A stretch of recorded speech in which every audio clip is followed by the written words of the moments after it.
Yes, your people. It's your boy Dre. This is Wtp Podcast. We're back for another new episode. Don't forget to like, comment, and subscribe to your boy, and press that little bell button, and it'll tell you all the times that I've uploaded on YouTube. Today is another baller episode. I'm sorry, I can't get enough. It's really hot right now. Like, literally, it's hot in this booth. Like, we're gonna have a little chat, conversate. Little gems here, there, everywhere, you know how we do. And yeah, that's it, people. And thank you for all the love and support on all socials all around. I really appreciate it. I see every little comment, every like, share, everything. Today, boys and girls, we have got a special guest. Well, two guests in the building. Take on to you, boys. After you. Oh, appreciate it. Yeah, my name's Lucas. I'm with the London Basketball Association, and I primarily deal with project management and just a big basketball fan in general. Okay. Tony Lazar, CEO and founder of the London Basketball Association. It's 13 years old. It's a charity. We're just doing sensational work across the capital. A lot of work to be done, but we enjoy it. It was 2024. Call it the Kobe Bryant year, you know. Yeah. And we were locked in Mamba mentality the whole year. I know Lucas is looking forward to the break, as I am, and the rest of the team. But yeah, well deserved, I must say, Lucas. Yeah. Okay. So just tell me about like what you two do, like mainly. Where do we start? Oh my goodness. A lot. Yeah, so in a snapshot, I'd say, look, as a charity, we have charity objectives, right? Yeah. But we have some key programs in order to engage with our community, hit our charity objectives, raise funding. So like some of our key programs are competitions, school leagues in particular, which Lucas runs. Then you got weekly sessions. We got like 450 places you can play every week. 80% of that's free. Then we got like holiday activities. We call it Ball and Eat because you can come and play and we feed you from free. That's decent, you know. Pretty cool. All the kids get, if you're on free school meals, you get a free meal when you show up. So it's a big help for people in the community down there. That really is. So. Yeah. This year we distributed like 950 meals to young people. But what's in the meals though? Like, what's in the meals? What's in the meals? They're good. Filet mignon, salmon, hollandaise sauce. Okay. Nah, I'm kidding. Oh. I had you there though. Use this. I'm sure I'm pulling up. Yeah. Yeah, I was just about to Salt Bay. You know what I'm saying? Yeah. Just usually just some like lunch rolls, but really good, like all freshly baked, you know, all freshly cooked. So it's good. And whenever we give one out, the kids are like, "You got any spares? You got any spares?" And I'm like, chill. Let's get through the session first. You're gonna have a stomachache, but yeah, the food's great. Got a great chef that does it as well. Yeah. So. Shout out to my mum. Yeah. She does some Okay. cooking there voluntarily. Shout out to Mumsy. Yeah. Okay. I swear, you ask the young people like, "What's the best part?" The sandwich, the wraps, the rolls. Yeah. There's something else. We should have brought you something next time. If you invite us again, we'll bring you something. That's it. Yes. Because we eating it. Do you get what I'm saying? Yeah, but I came across your Instagram and I'm looking at like not every single post, but the whole majority of it, and you really do help out the young youths. Like you take them. Is it like you take them from the roads into basketball? Like if they're interested. Yeah, I would say, look, we just provide opportunities after opportunity. There's pure opportunities on a daily, weekly, yearly basis, you know. And we engage with some of the hardest to reach in society. Yeah. So the short answer is yes. And you know, we make it accessible. We give them the best. So you have nice courts, great coaches, and then we have pathways. You can get qualified, get paid £20 an hour, and it's something you like doing and connected with, you know. Yeah, and that could be your first job, your first entry to the paid world of working world, you know. Yeah.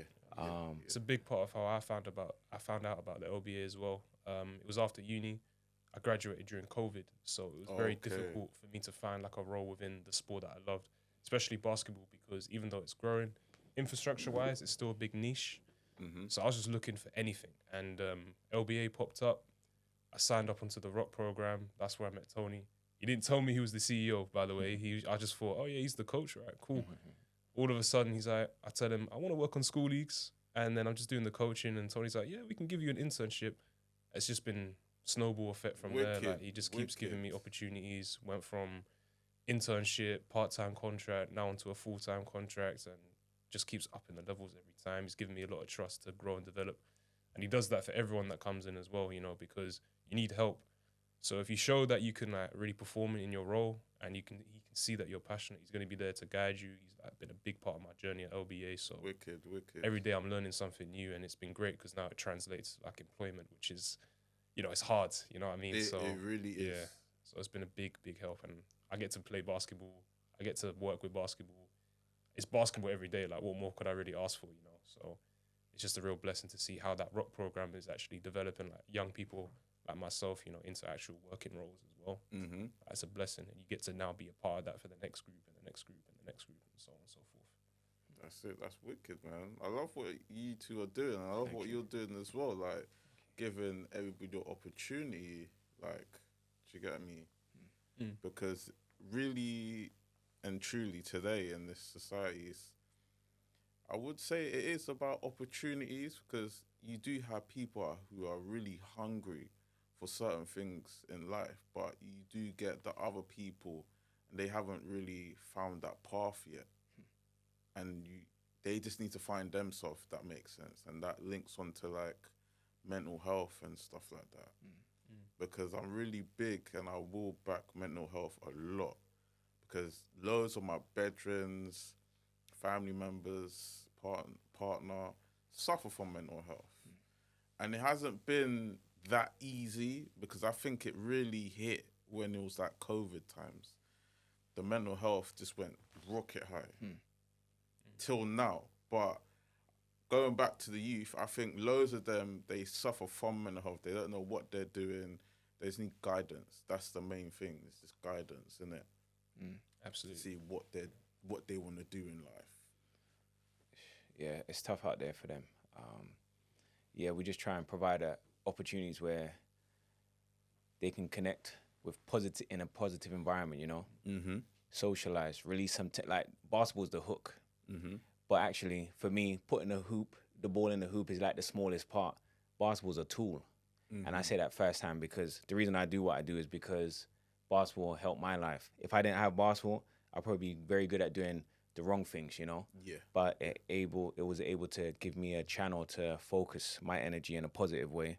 And I knew what it did for me, in considering like my peers that I grew up with and stuff like that. Yeah. And my neighborhood, there were so many negative things that was in arm's reach. And but the I same had as basketball, me. and I had a coach, right? Somebody who kind of backed me, and I was pretty much in a single family home, you know, with my mom raising me pretty much. And so basketball was that key for me in my life. And I said, yeah, cool. Do I chase money or do I follow the passion? So I was in a fork in the road at some point in my life, and I said, all right, you know what? I'm going to go with the passion. Let me go with the basketball and help people like it helped me, you know, and just put my energy in there. Because I grew up in Westminster. My first job was at a sports center. Yeah. And they had the Westminster sports unit there as well. Okay. So I'm like a rec assistant and receptionist, but then you had the sports unit there for the council. So I'm seeing the best of both worlds. I see their sports clubs, how they do things, how you should run a sports club and how you shouldn't. And now I'm seeing the council, how you have policies and all of these things. And it was coincidental, right? So, but if you recognize these things and you put them together, you're like, you know what? I could see a path here that I can go and do something. And yeah, just as you said, when you started this, you made a decision. You know, you're gonna do this, and then you do it. You just got to do something, you know. Because if I wasn't doing this, I would have been doing a whole heap of madness. I'm not even gonna lie, because this is a safe spot for me. This is my, how can you say it? Like, it's just, I don't know, like a space that I can actually breathe normally. and it just relaxes me, and I just feel at home every time I look at the camera. That's powerful. That's powerful. Do you get me? Yeah. I've never actually said that. That was off the rip. Very proud of myself. We can see it as well, man. You look comfortable. Yeah, because like I was saying to you, and I'll say it to you, like, I wasn't a confident person at all before this. Like, when I was in school, I wasn't putting my hands up to answer questions. When it was like reading time, everybody would take turns. When it was coming up to me, when it was like the third person, I would know what I'll be reading, so I'll be going over and over and over it like a million times in my head. Yeah, reading sick. Yeah, but when it was out, I was like, wow. I thought I was reading in front of millions of people. Yeah. So I was thinking that I was all stuttering and stuff like that. It was not good. It was not good. Like, I'm not gonna lie, but I gained that confidence. I think I had people that helped me, and I thank the people who did help me, but I think I really helped myself, if that makes sense. Yeah. Do you get me? Because my mum helped me. Like, congrats to my mum. Obviously, my dad was there, but my dad was really in the background saying, like, oh, yeah, do this, do that. And then my mum will just do it, innit? So he was a big inspiration as well. But he was just out and about, like, getting the paper, really and truly. My mum was really there to actually, like, support me.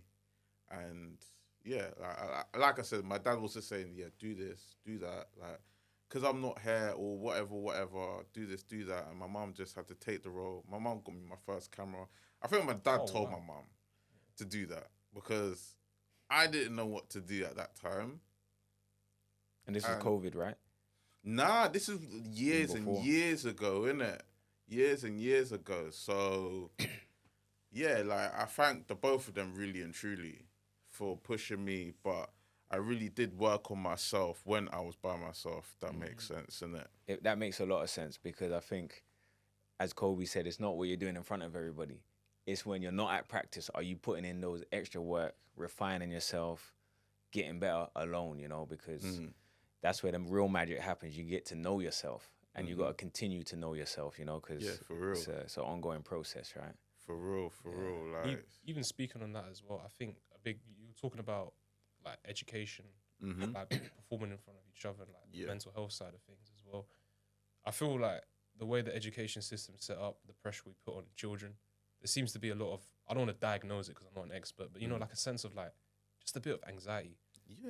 The way we teach our kids, like we don't really teach them to be creative, and kids aren't rewarded for even investing in creativity. And I'm not even talking from an art perspective. Like maybe your voice is business, but you tell your friend, oh, I want to start a basketball charity. They're like, what?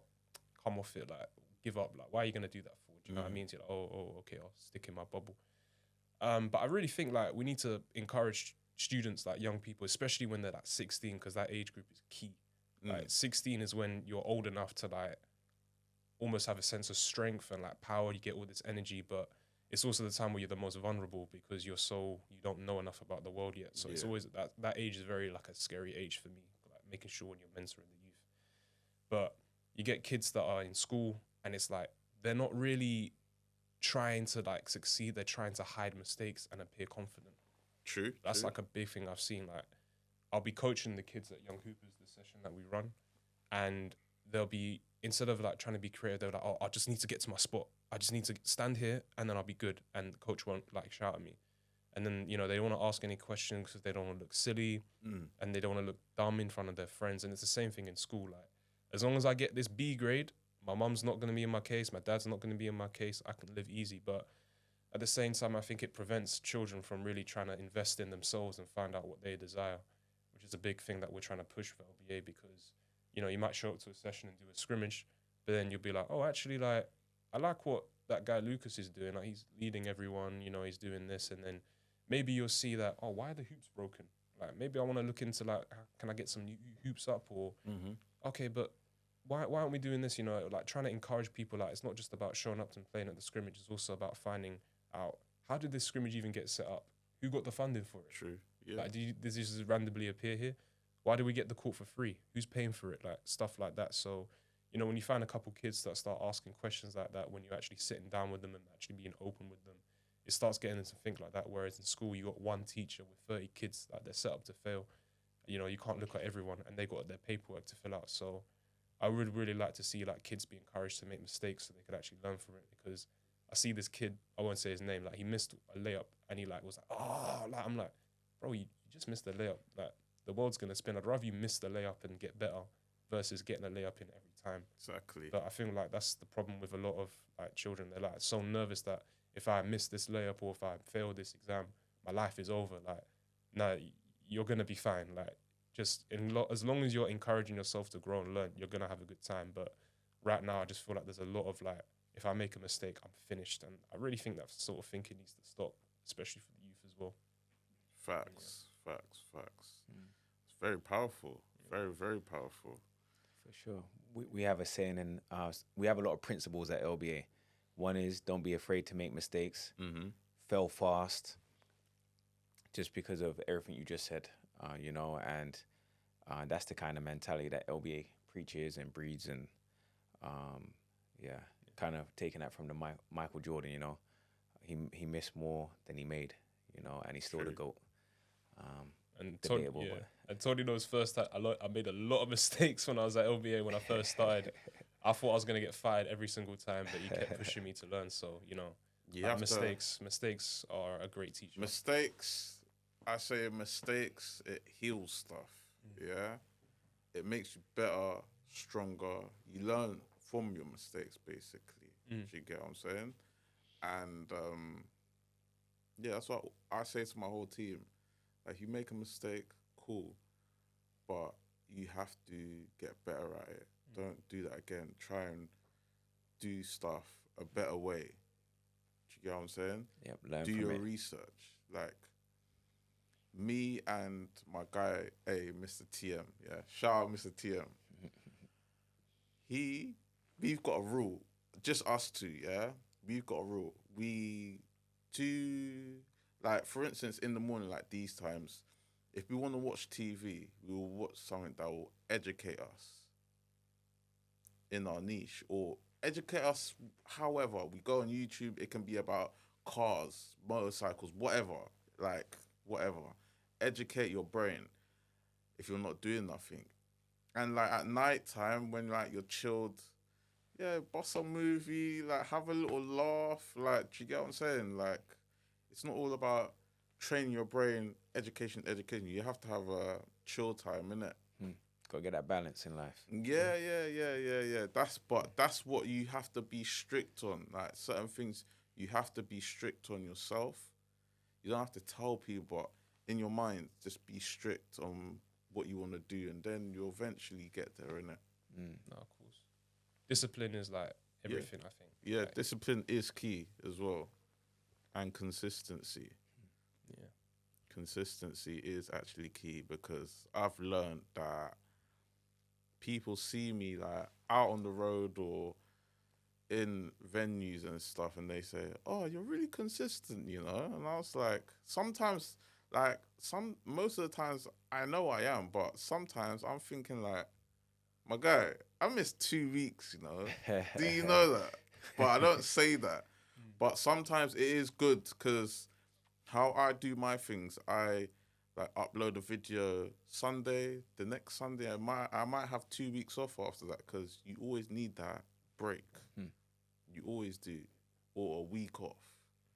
Don't just run yourself down, because it just affects the people around you, and it's just that like energy, I believe in that energy, it just spreads, innit?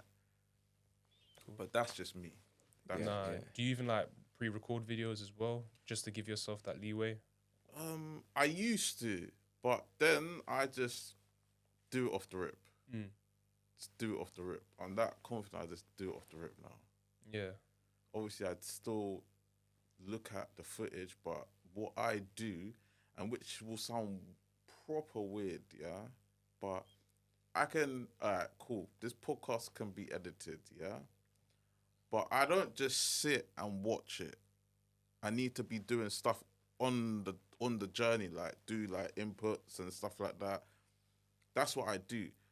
But after when I do the inputs, I don't actually after I do the inputs, I don't go back and actually watch it and just chill.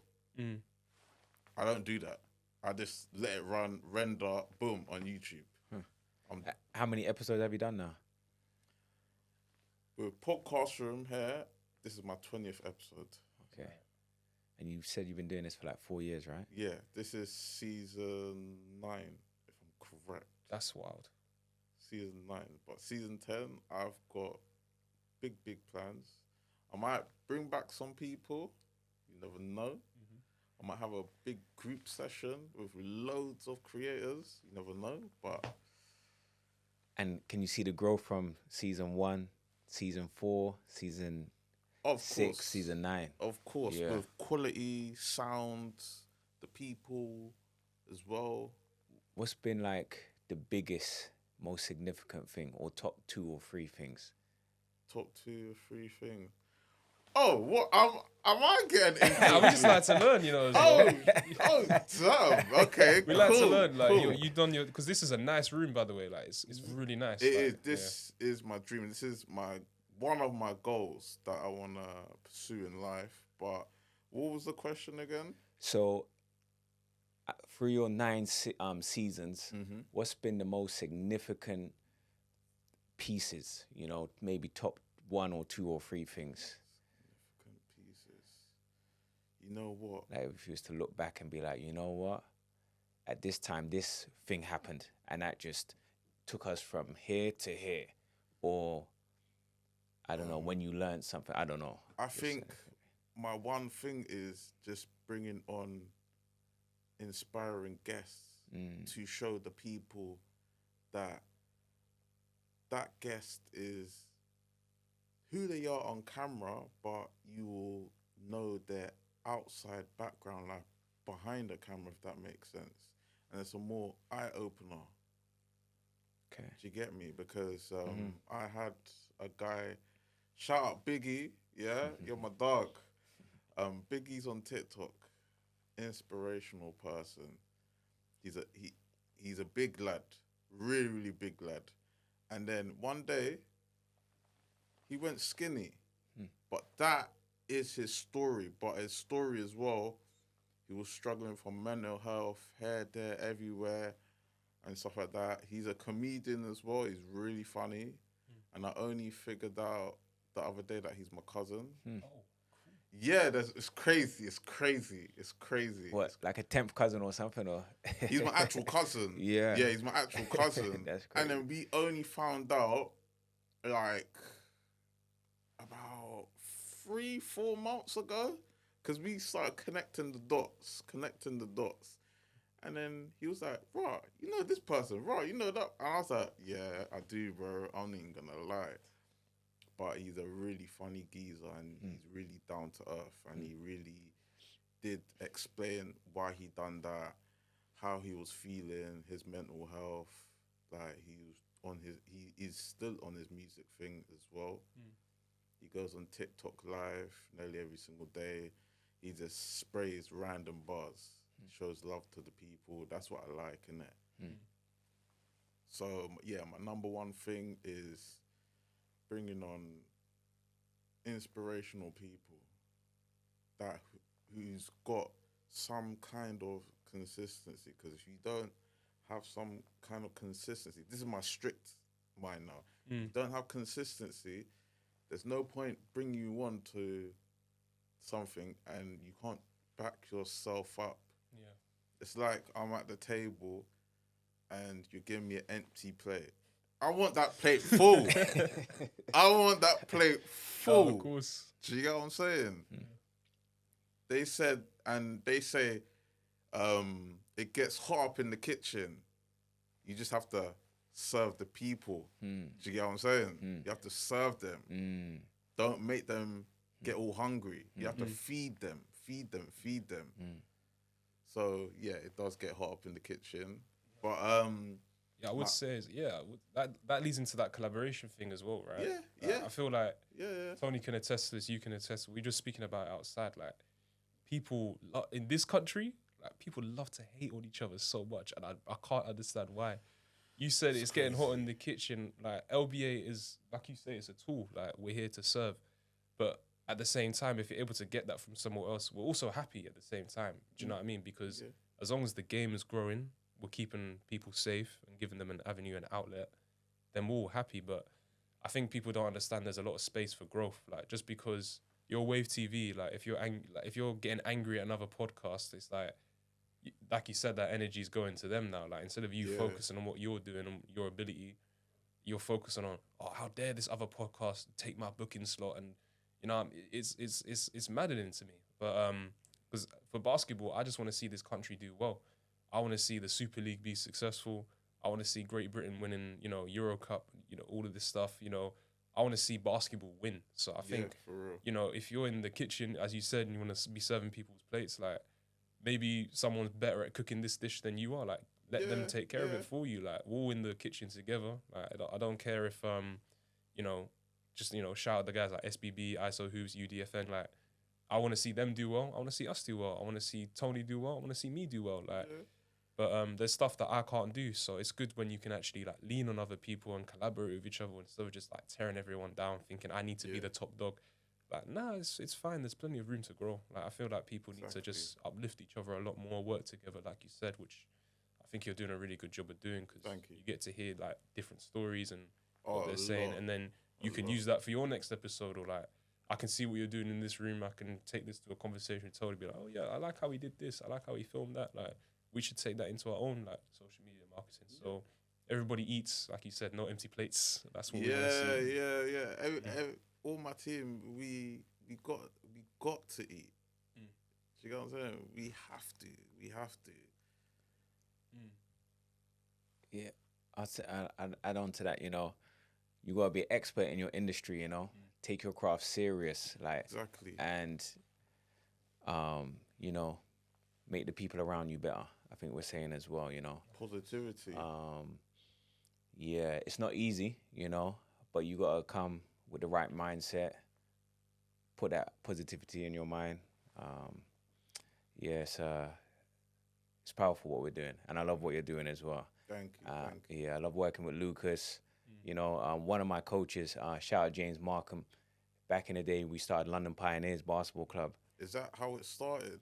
Or nah, kinda, because when I left London Pioneers, I had some downtime. So that's when I was like, that was 2012. It was off the back of the London Olympics. I said, all right, got some downtime. Just left the basketball club that I started. It's doing well. We handed it over to somebody else, basically. But it was. I thought, let me leave a legacy piece, and that was when I said, do I go finance?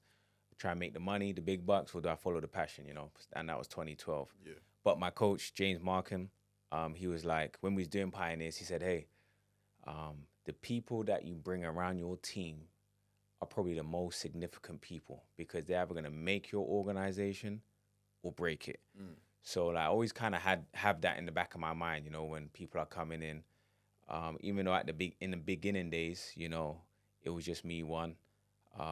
Put my own money into it. I would take anybody and everybody. But as time went on, my standards went higher, you know, trying to reach that goal of, hey, I can only bring in people that are the right fit for the organization, you know. So I think we're just growing. I think we're getting better every year. The team's getting stronger. The community is getting stronger as well. Yeah, what's your take on that? I'll be interested to see, because I kind of just keep cracking on, you know? Yeah. I just don't really... Listen, you two, keep doing what you're doing, because, like I said before this conversation, like, you're bringing so much youths into the facility, teaching them, like, mentoring them, keeping them on the right path. The do's and the not to do's, like all of that, like that is powerful. Not that much people can do that in this day and age as well. Because I take it like you two just have loads of youths just running about the place. Oh, like, it's stressful. It is stressful. It's stressful, but it's great. Exactly. And then when it's over, you think, I'm actually good at doing what I'm doing, you know? That's what you have to think about. That's the end result, isn't it? It was weird. As I was coming here, I rode my bike here. As I'm coming over, is it Hammersmith Bridge just here? I think so, yeah. Yeah, Hammersmith Bridge, not the Barnes one, Hammersmith one. And you have to dismount because you have to get off the bike. So I'm walking my bike over the bridge. As I'm getting to the other end, there's a guy working there in his high-vis stuff. He's like, Tony. And that's why I was a bit late because I had to stop to have a chat with him, you know, because he's like, yeah, you still doing the football scouting? I was like, football scouting? Nah, basketball. He's like, oh, yeah, basketball. And we're going back and forth and stuff like that. But these conversations happen a lot, you know, where people that we've influenced from 10 years ago, because we're 13 years old now, you know, to that's really 2 good. years ago, to a month ago, you know, you just see people and they're just appreciating, and you've inspired them to inspire other people. And but the journey's still young, you know. I'm looking forward to 2025. We've got a few plans in the making, and a lot of challenges ahead. You know, funding's always a challenge for everybody, I'm going to assume. And as a charity, we've been very good, very fortunate at raising funding through different mediums, from crowdfunders to funding grants. Amazing grant writer too. Yeah, shout out Ali. Yeah, Ali Boumaye. He's phenomenal. Come on. Yeah. I don't know how he does it, man. I don't know how he does it. Yeah, that guy, different level. The team, super important.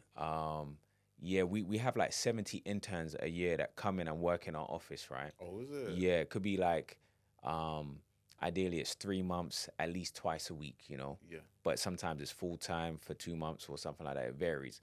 But I feel like we're just giving these eclectic, exceptional experiences because they come in, they may not have worked before or new to the working world. And it's not like go get tea and coffee. You know, we're throwing them in the deep end, fail fast, make mistakes, ask questions, figure it out, problem solve. You got a young, powerful brain, bring that to the table. Yeah, come Otherwise, on. what's the point? You know, like, and they could see like we're just all on our grind and we're here serving people, as you said. So level up. So when you leave here, you got more confidence and you can say to yourself, I can do it. I could go anywhere and be an asset to any team, you know. And a lot of them come back. Can I get a reference? Do you know how many references we give out throughout the year? Must be crazy, isn't it? It's a lot. It's a lot. I'd say maybe 4 references a month on average type of thing. I personally Always getting do. more for it. Yeah. It's also interesting with the interns, like the type that we get, because like, sometimes you get a kid that's 18, 17. I'm learning something from them. Do you know what I mean? Which is always powerful. We had this one guy. There's so many interns to speak on. I'd be here forever, but always bring up it was Nicholas, because Which Nicholas? Nicholas. I don't want to say it. So Nicholas.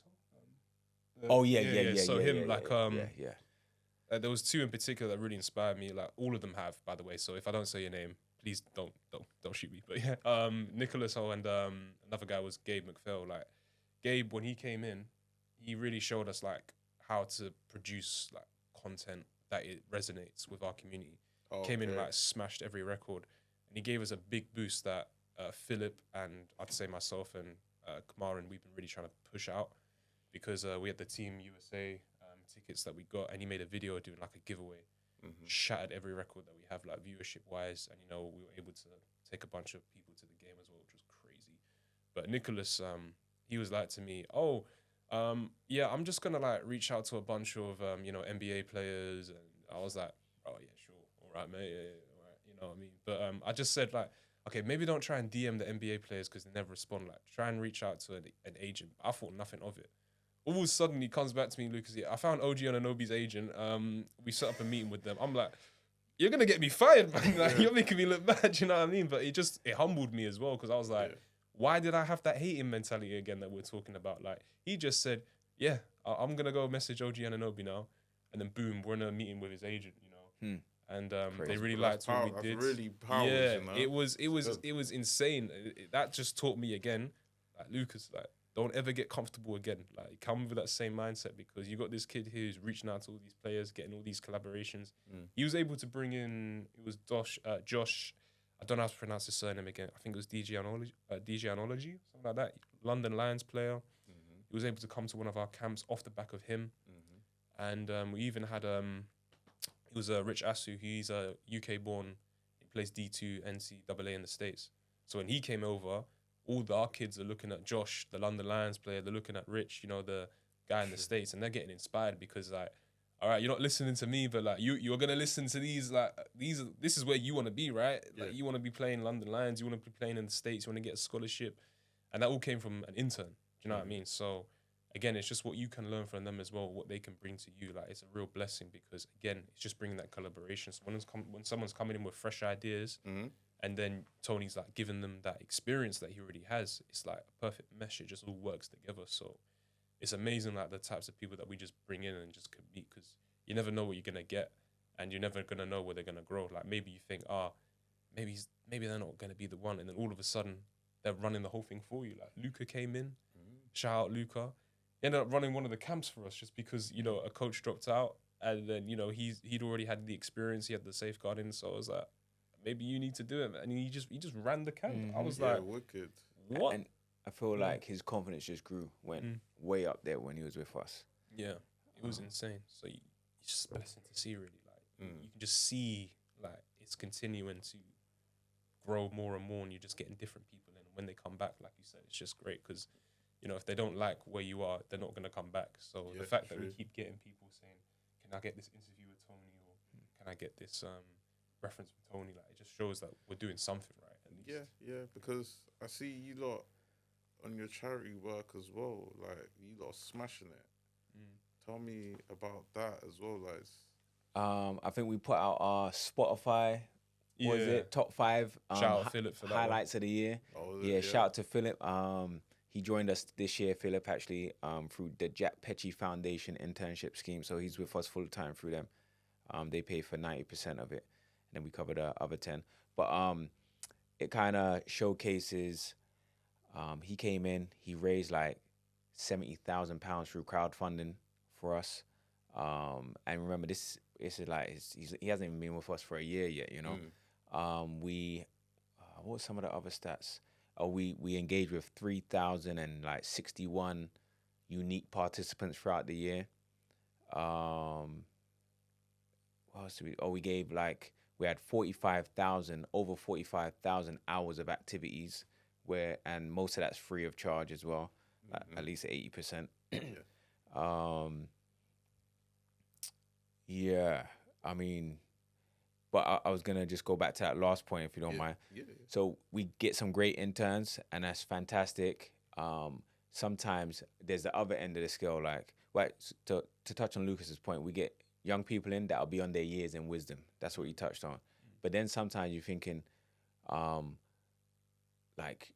what are the schools teaching the young people, right? Because you get the other end of the scale, right? And you're like, wow, you know, you need to expand your horizon, and this, and it's great for them because when they come in, they get a taste of real world expectations, right? And that could be a slap in the face metaphorically, right? And but they need this as soon as possible because even in school, they don't really teach financial literacy, for example. I went to an event this week where this stocks and shares app is launched or they're expanding in the UK. They had a launch. They invited me. Let me just go down there. I said a network. It was really nice. You get to meet the CEO, his partner, and I asked them. I said, "Yeah, I run a charity. You guys are doing great work, but as a charity kind of objective, do you do anything? Would you do anything with us to help people with financial literacy? Because they don't really teach it in schools. No, I have to teach myself, you know, and actually, there's so much power in that. So, and it's a win-win situation. So we just try to create triple doubles, win-win-win situations, right? So if you think about it like this, I said, look, if you help teach the people how to be, make them more financial educated, then they're gonna invest more, use your app, be more customers for you guys, you know. But you want people to go on your app and be successful as well, or whatever they're doing, with money.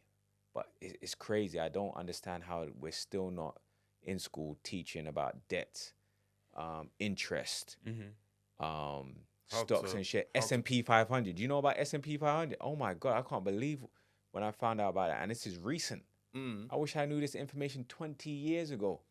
You know, like even the Help to Buy schemes as well. Like, because like the biggest thing, like touching on that as well, is that we get to see the wealth gap, because London, you can be up here or you can be right down there. Do you know what I mean? It's crazy, the wealth gap in this country that we see. So with the interns that we get, you know, we'll be interacting with some kids that are from like independent schools and some private schools, or are from America and the States that have a higher income than what we might be used to. And then we get the students from there's local schools to us that are from like lower areas of deprivation. And the difference is wild, because we're not even talking about ability or capacity. We're also talking about approach. Like you said, like sometimes it's a slap in the face for them, because it's not that they're that much different. It's just how they're prepared. So the kids from like the private schools, they'll come in, they'll know how to write emails professionally. They'll know how to, you know, book meetings. They'll know how to, like, maybe they got hobbies that they invest in. Again, like I said earlier, kids aren't encouraged to be creative. Some kids will just come in and know how to edit. Some kids will just come in and know how to network with people, how to speak to people. Like when we come to our scrimmage, sometimes a kid won't even like shake my hand. And that's not me being arrogant. It's just, and it's not even them being rude, but it's just come in and, you know, say hi, you know, shake someone's hand, say, you know, good to see you. Hope you had a good week. Literally, even the other week, kid came in, she said, yeah, I'm here first. I'm like, hi, like, it's nice to see you. Like, good to see you back. But then the children that come from the like school, it's not a knock on them. It's just our reality. I'll be like, do you know what Gmail is? They're like, what's that? I'm like, you know what Gmail is? And then that's what I start to see. Oh, that's the difference in like the education right there. It's not that this kid here on this side is dumber or like less capable than this kid. It's just that this kid in the private school, he's surrounded by a network of successful people that may have generational wealth that are actually preparing them to be in charge of leadership. So they're getting prepared to like go to like the dinners. So even with the private schools, you're paying for like a networking opportunity, because you might go to this school, this guy's person, he's in charge of company X, whatever. Oh, you said your daughter needed help getting into, look, we'll settle for an interview, you're in, you know, just because they have that connection. Whereas the kids from the lower areas of deprivation, they don't have those links, they don't have those opportunities. They're not really encouraged to do like a summer job. It's kind of like, well, summer's here, I'm just going to chill now. And that's not a bad thing. It's just the mentality that they have, because that's all they know. I think I saw a stat posted by Greenhouse where a child that for the 1 out of 5 children that live in poverty, like general poverty, they don't see their lives going anywhere or have no value. That's a terrifying stat to read. Like a kid that lives in poverty, like thinks their life will amount to nothing. Why is a 13-year-old thinking my life will amount to nothing? You haven't been alive. Like chill out. Like have some fun. You know, go to the park. Like play.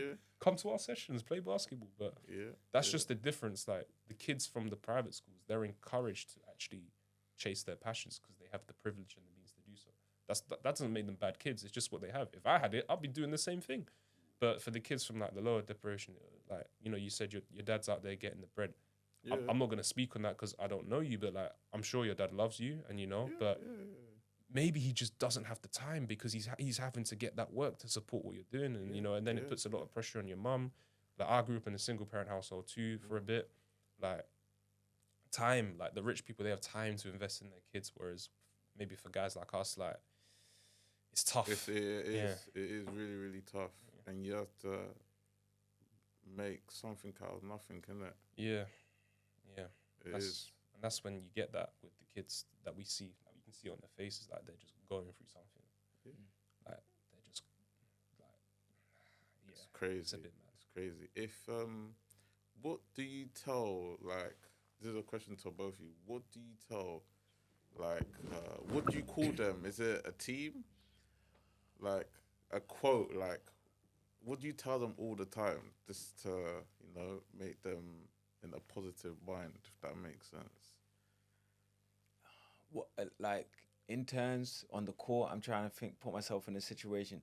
There's so much that happens at LBA on a weekly, daily basis.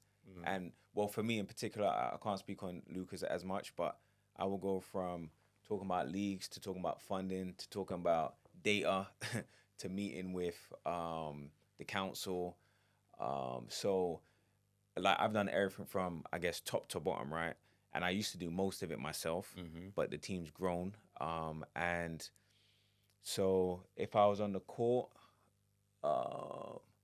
you know, I would always say, look, at the beginning of the session, someone's going to get top player of the session. This is more with the younger guys. And because I was a coach for full time, basically, for at least 10 years straight. Yeah. And I really homed in on the coaching. I anything I do, I try and be an expert in that, right? So one of my things was, right, at the beginning of the session, especially with the youngsters, I'd be like, there's going to be a top player of the session. This is how you get. You got to work hard, ask good questions, answer questions great, have fun, and be a great teammate. You know, and then at the end of it, they would be like, who's top player of the session, coach? And I'll forget, they'll remind me and stuff. So, and I'll call out one person and I'll tell them why, you know. And that just there. And sometimes you just give it to the person who shouldn't, maybe, they might think they would never get it, you know, or they didn't perform that well, but that's the kid that might get it. It might be the MVP, but it might not be the MVP. So now, you know, anybody can get this. And I tell them, any one of you can get this, you know, as you're giving them eye contact. And then you prove that at the end as well. Yeah. You got this today. So that's like on the basketball court kind of setting. But I'd also do this thing where at the beginning of the session, they would have to lie on their back, close their eyes, take deep breaths in, visualize, and then I give an affirmation. And I'll make up affirmations or I'll steal quotes from people, like a Mike Tyson quote or something. Like, what was my Mike Tyson quote? My defense is impregnable and my offense is impetuous, right? So they would, eyes closed, just deepest breath in your life, you know. And then they have to say it 15 times in their own head, and then they have to shout it out loud on the last one. My defense is impregnable. My offense is impetuous. You know, and that's how you start the session. Yeah. Oh, it's on from there, right? What else? How else is this session gonna go from this point onwards? You know, so that was really good. In terms of the workspace, I think it's just being real with people. You know, being real and going the distance with them. Going the distance. But we're very in the office. I say we're more principle based. Because we do so much, you can't have a rule for him and a different rule for that person. Nah, we're principled and we're fair. We're real, you know. So I think that kind of breeds something that allows things to prevail and elevate. Yeah. Okay. And one more thing for the both of you. What is the quote of the day? It can be for anything or for the youth out there who's watching this video, just to wrap this up as well. I'd say for me, value your time. Time is everything. I've already learned that this year. I wasted so much time, like especially in my youth, not really developing skills or, you know, just not pushing myself to. I think back like, if I spent all of this time practicing basketball, I could have been this. Or if I spent all this time working on this instead of, you know, being on there's nothing wrong with being on your game console, but like, do you know what I mean? Yeah. You know what I mean? Just like value your time, like set aside time for you to learn this, you know, make sure you show up on time. Don't be late, because when you're late, you have less time to do what you want to do. You know, and, you know, you're always getting older, so just make sure you value that youth. So I'd say, you know, value your time. Like time is everything. You can't get that back. You can get money back. You can get maybe, you know, your strength gains back, or maybe you can get like some IQ back, but you can never get time back. So value your time. Yeah. Strong. Mine would be more some advice, which is to, you know, read some books or watch some YouTube in general, but read books. But Wayne Dyer, he's one of my kind of gurus that I listened to from when I was 21. I started reading books. Yeah. And he's one of the most profound kind of influences in my mindset, you know. So I'd say check out Wayne Dyer. He passed away a few years ago. Rest in peace, Wayne Dyer. And then just know who you're taking advice from, you know. You can't just take advice from anybody, right? So if you want to become a Formula One driver, like you want to speak to a Lewis Hamilton, right? Not a Anthony Joshua potentially, right? Or a banker, you know. So know who you're getting advice from. Is that how can they give you advice? Have they walked that before, or they have some kind of experience surrounding that? So yeah, just and yeah, those are 2 pieces. Yeah, to give lots of advice. Well, thank you a lot for joining me and taking Thanks for time having. out of your day. I really do appreciate it. Like literally, like there was, like I said, people, there was gems here, there, everywhere. Like we had a good discussion about life in general, about like the youth, about mental health, just life, innit? And that's the conversations that I really do connect on. And like, yeah, it's really inspirational to hear from the background of the basketball scene, because some things I've learned from you two today about what's actually been going on and how you do your stuff. And like I was saying earlier, keep on doing what you're doing. Same to you as well, man. You're killing it, man. Keep on doing what you're doing. Like, people are looking up to you too, especially, and they're thinking like, rah, I want to be like them, and I'll get there, but I just need that little push. And they might holler you as well. You know, it's nice to hear that. It's interesting. I don't really think of it like that. People are looking up to us, like want to be like us. Like that's interesting. Yeah, wow. That's a scary position to be, but a powerful one, you know, and it's a lot of responsibility. It is what it is. Yeah, and thank you so much for having us, man. Like, shout out Wave TV, man. Follow him, man. Follow him. Yeah, loving the journey. Yeah. All the best, man. Come on. Season 10, looking forward to that as well, you know. All the best. Thank you. Well, people, you have to wrap it up there. And unfortunately, this is the last episode of the year. We'll see you back next year as well. Don't worry. We'll come back with some heat. And don't forget to like, comment, and subscribe. Thank you for my amazing guests. And I have to say this again for the last time of the year. Is keep it wavy, baby. Peace. Is it like that? Or? Yeah, keep it wavy, baby. Wavy. All right, cool. Yeah, come on. Appreciate it. Done, man. Merry Christmas. Happy New Year. That was nice. Yeah, Thank man. you very much. I told That you was it'll be a powerful. breeze, innit?